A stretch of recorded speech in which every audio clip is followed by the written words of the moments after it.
Lawrence Bishnoi gang ने सलमान खान से personal relationship के कारण बाबा सिद्दीकी की हत्या 12 अक्टूबर 2024 को कर दी। उन्होंने ये क्लेम अपने ऊपर लिया कि हाँ भाई, बाबा सिद्दीकी को हमने मरवाया है, चूंकि वो सलमान खान के बहुत ही ज्यादा नजदीकी है। मुंबई पुलिस ने इस बात पर बिश्नोई को अपने हिरासत में लेने के लिए एक याचिका दायर किया, लेकिन home ministry order under section 268 of code of criminal procedure के कारण मुंबई पुलिस को बिश्नोई गैंग की हिरासत नहीं मिली, कस्टडी नहीं मिली।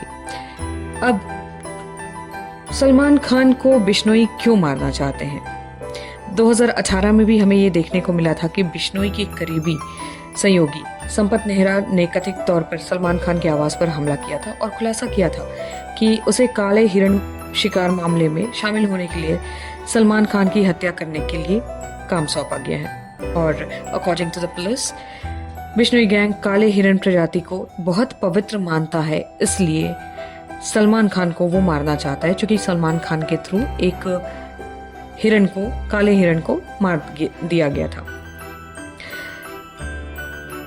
कथित तौर पे एक बार जबरन वसूली के एक मामले में राजस्थान की जोधपुर अदालत में पेश होने के लिए पुलिस बिश्नोई को ले जा रही थी और बिश्नोई ने उस समय वहाँ के सारे जो हवालाती थे उनके सामने उन्होंने ये कहा था कि सलमान खान को यहाँ जोधपुर में ही मार दिया जाएगा। सलमान खान का घर मारेंगे ही, जोधपुर में मारेंगे, जब पता लग जाएगा इनको।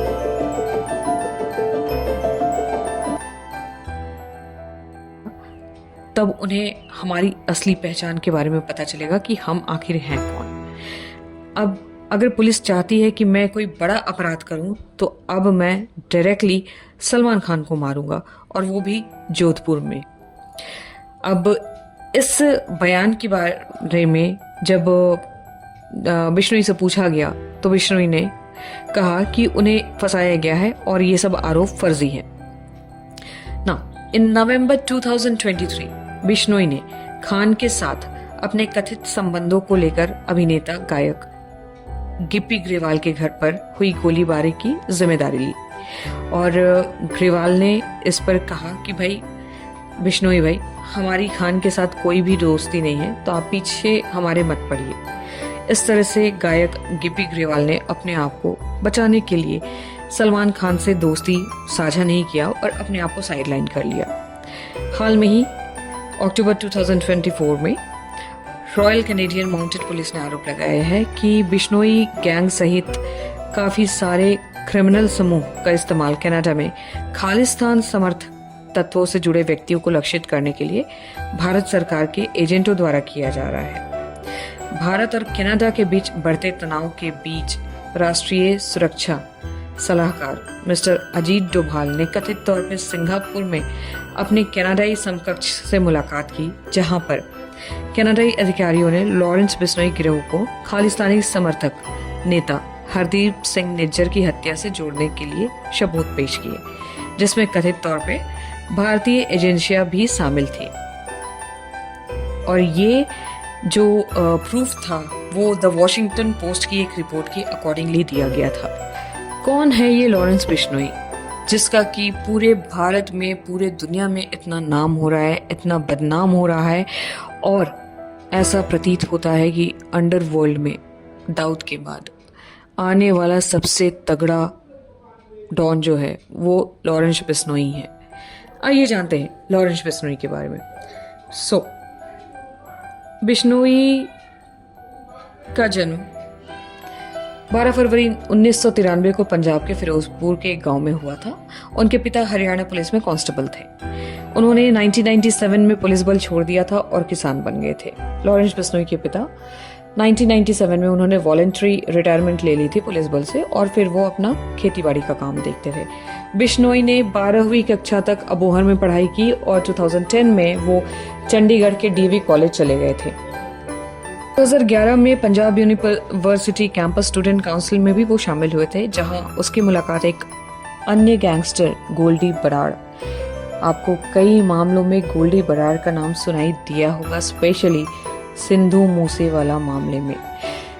उनकी मुलाकात गैंगस्टर गोल्डी बराड़ के साथ हुई और वे विश्वविद्यालय के राजनीतिक में भी शामिल हो गए। वहाँ पे काफ़ी क्राइम्स करने लगे पॉलिटिकली यूनिवर्सिटी के पॉलिटिक्स में भी बहुत ज़्यादा क्राइम्स होते हैं, तो just in that way Lawrence Bishnoi भी वहाँ पे शामिल होकर के और काफ़ी सारे क्राइम्स में हिस्सा लेने लगे। और एक बात और है कि लॉरेंस बिश्नोई ने पंजाब यूनिवर्सिटी से LLB की पढ़ाई पूरी कर ली थी। बिश्नोई ने चंडीगढ़ में अपनी आपराधिक गतिविधियां तब शुरू की जब 2010 और 2012 के बीच हत्या के प्रयास, अतिक्रमण, हमले और डकैती सहित अपराधों के लिए उसके खिलाफ कई FIR दर्ज की गई और ये सभी मामले उनके छात्र राजनीति में शामिल होने से जुड़े थे। चंडीगढ़ में उनके खिलाफ दर्ज 7 FIR में 4 मामलों में उन्हें बरी कर दिया गया था, लेकिन अभी भी 3 मामले जो हैं वो पेंडिंग पड़े हुए, लंबित पड़े हुए। जेल में अपने समय के दौरान बिश्नोई ने अन्य कैदियों के साथ एक ग्रुपिंग की, एक गैंग बनाया और जेल से रिहा होने के बाद वे जो हैं आर्म्स डीलर्स के साथ और अन्य स्थानीय अपराधियों के साथ, लोकल क्रिमिनल्स के साथ वो जाकर के मिल गए और उनके साथ एक गैंग निर्माण करने का वो कार्य करने लगे। पंजाब यूनिवर्सिटी में उनके पूरे के पूरे कार्यकाल के दौरान उनके इस गैंग का जो वर्चस्व था बढ़ते गया, उनके गैंग का आकार भी बढ़ते गया। 2013 में ग्रेजुएट होने के बाद उसने कथित तौर पर मुक्तसर में सरकारी कॉलेज के छात्र चुनाव के विजेता उम्मीदवार और लुधियाना नगर निगम चुनाव में प्रतिद्वंदी उम्मीदवार को गोली मार के हत्या कर दी। मतलब जो विजेता उम्मीदवार थे और जो उनके कॉम्पिटिटिव उम्मीदवार थे, दोनों को उन्होंने मार करके मर्डर कर दिया। बिश्नोई को अक्सर छिपना पड़ता था, अंडरग्राउंड होना पड़ता था और 2000 के बाद वो शराब के कारोबार में उतर गया। लीकर से बड़ा कारोबार किस चीज़ का हो सकता है अगर आपको पैसे कमाने हो तो?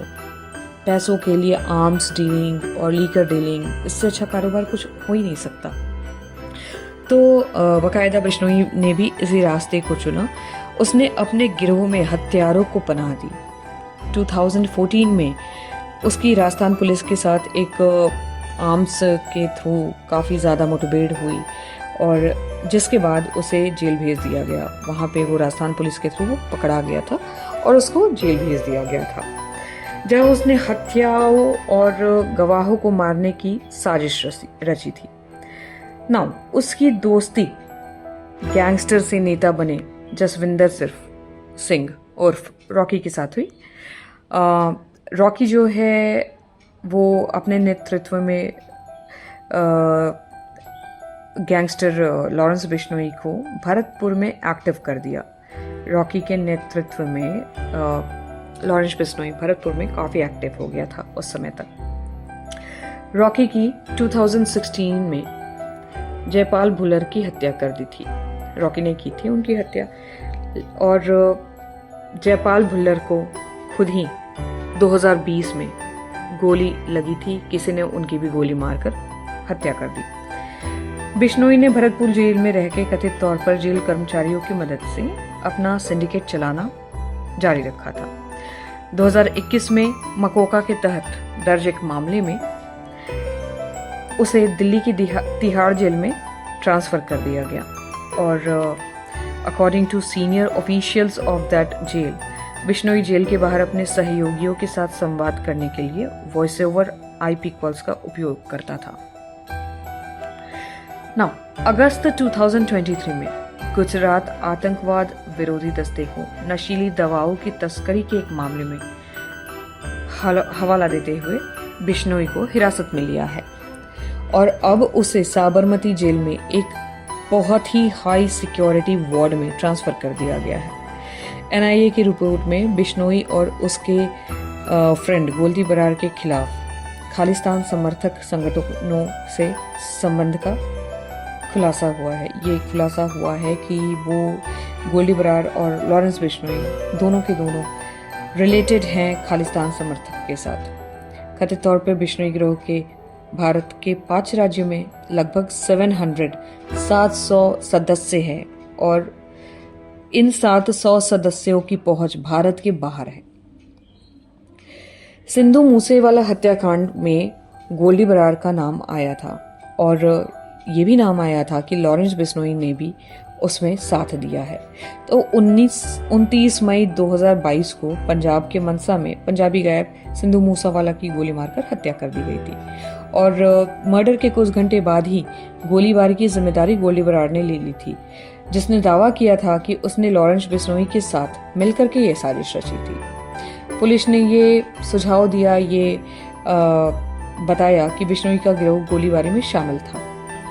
गोलीबारी के समय बिश्नोई तिहाड़ जेल में हिरासत में था, लेकिन वो अंदर से ही अपने सिंडिकेट को हैंडल कर रहा है अच्छे से, और ये बात ऑलमोस्ट सारे के सारे पुलिस को मालूम है। दिल्ली पुलिस स्पेशल सेल को जांच के लिए बिश्नोई की 5 दिन की हिरासत भी मिली थी और उन्होंने अपनी जो भी उन्हें इंट्रोगेशन करना था दिल्ली पुलिस वालों ने किया था। मूसेवाला हत्याकांड के तुरंत बाद बिश्नोई ने दिल्ली उच्च न्यायालय में एक याचिका दायर की, जिसमें कहा कि उसे अपने जान का डर है और पंजाब पुलिस द्वारा फर्जी इनकाउंटर की आशंका है। और बिश्नोई ने यह भी कहा कि दिल्ली पुलिस और तिहाड़ जेल प्राधिकरण को उनकी सुरक्षा सुनिश्चित करनी चाहिए और उन्हें उचित तरीके से हथकड़ी और बेड़ी लगानी चाहिए। बाद में फिर उन्होंने पंजाब और हरियाणा हाई कोर्ट में अपनी याचिका के साथ दिल्ली हाई कोर्ट से वो याचिका वापस ले ली। ये तो थी लॉरेंस बिश्नोई की अभी तक की कहानी, और आप समझ भी गए होंगे कि वो सलमान खान को क्यों मारना चाहता है, क्योंकि सलमान खान ने काले हिरण को मारा था और काले हिरण को बिश्नोई की गैंग एक पवित्र एनिमल समझती है, जानवर समझता है।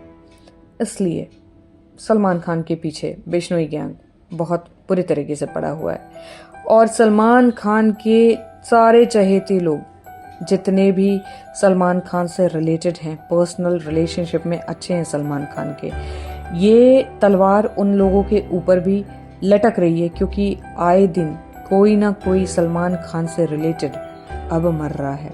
पता नहीं नेक्स्ट किसका नंबर हो। वेल, इस जानकारी को देने के लिए मैंने बहुत रिसर्च किया है और बिल्कुल सही तरीके से आपकी लिए ये सब जानकारी ली है। कई न्यूज़पेपर से मैंने कटिंग्स निकाले हैं, कई जगह मैंने इनसे कंसल्ट किया है, तब आपके सामने ये जानकारियाँ लाई हूँ, और इसमें कहीं से भी कोई भी ऊपर नीचे नहीं है, ये बिल्कुल सटीक जानकारियाँ हैं। अगर आपको ये मेरा वीडियो पसंद आया हो तो प्लीज़ लाइक एंड सब्सक्राइब करना मत भूलिएगा, और नेक्स्ट वीडियो के लिए कमेंट्स भी छोड़िएगा और शेयरिंग भी कीजिएगा। तो तब तक के लिए एंजॉय कीजिए इस वीडियो को। So goodbye and enjoy.